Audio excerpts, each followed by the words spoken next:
Yo guys, what is up? We are back, and today I would love to answer the big question. Is it possible to make it as a solo developer on Roblox here in 2024? I've personally always been a solo developer. I've really only worked by myself on projects and learned everything by myself, but things have changed in the Roblox space over the years, and it has become increasingly difficult to be a solo developer. As time has passed on in the Roblox space, games have only gotten better and better. The platform is now at the point where you can make an extremely good game just for it to be left under the rug because all of the new crazy big front page games are taken over. It is extremely difficult to get a game to the front page on Roblox right now, but as a solo developer, it'll be even harder. These big games all have one thing in common, and that's that they're super bright, have tons of buttons, and have tons of content and features. They provide this crazy dopamine rush for all the little kids that play it. While it's not all that hard to make some brain rot simulator game just for little kids to play and make a ton of Robux from it, if you are a solo developer, it actually can be pretty freaking hard. In my last video, I talked to you about why you should focus on only one aspect of game development because that's the best thing to do if you want to just develop a valuable skill and get somewhere with it. With that said, I will say that it's still possible to sit here and make a full game that is decent enough to make some Robux, but I still don't recommend it. There are actually some really big benefits to being a solo developer though. For one, you have complete and utter creative control over your game. You can make literally whatever you want and no one is going to object to it. It's entirely up to you to decide what the game will be and what features and mechanics will be in the game. You can also be super flexible and make huge decisions about your game at any time you see fit. These benefits should not go unnoticed as they do play a very important role in the game development process.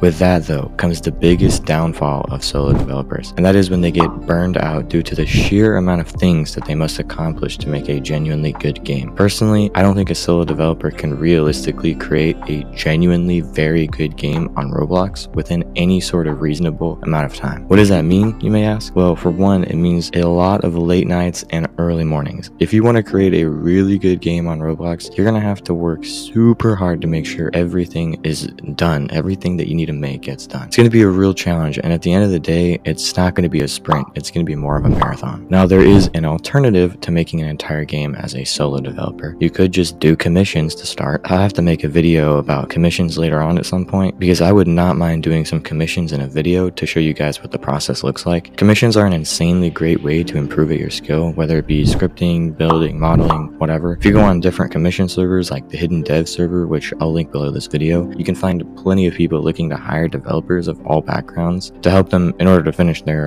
Roblox games and get certain skills and tasks done. Depending on which commissions you decide to take, you can make a lot of Robux from it. If you're seeing this video and you decide that, you know what, I don't want to be a solo developer, that sounds way too hard and unreasonable, then there are things you can do. Joining a team of some sort will be your best option for developing a finished game and actually making some Robux. When you first start out, I don't imagine you're going to be able to join some big team and go work on a game like Adopt Me or like Greenville or something, but I would imagine that with enough decent skills, you could go work with some smaller devs and just start on something. If you can work with a team, you will learn an absolute ton of valuable skills that will never leave you. Working with people is such a fundamental skill in life. I would never want to live without it. Beyond that, you can actually make some good Robux from making a game with a group. If you guys do well enough, you may make enough Robux that you can reinvest it somewhere in a new game or whatever and make even more Robux. Who knows? So in conclusion, do I think you could be a solo developer in 2024? Yes, of course you can be. If you're just starting out, you should in fact be a solo developer. You should simply work on refining your skill and developing a solid understanding of whatever skill you're interested in before you work on an entire game or working with other people anyway. If you have a decent amount of skill in your area, then I highly recommend working with some other developers who have a similar level of skill and motivation as you, because it will boost you so much farther than being all by yourself. With that guys, I thank you so much for watching this video. If you did get some real solid value out of this video, consider dropping a subscription down below so you can be recommended more content like this. Join my Roblox group in the description as well if you want, and with that, I'll see you guys. Peace.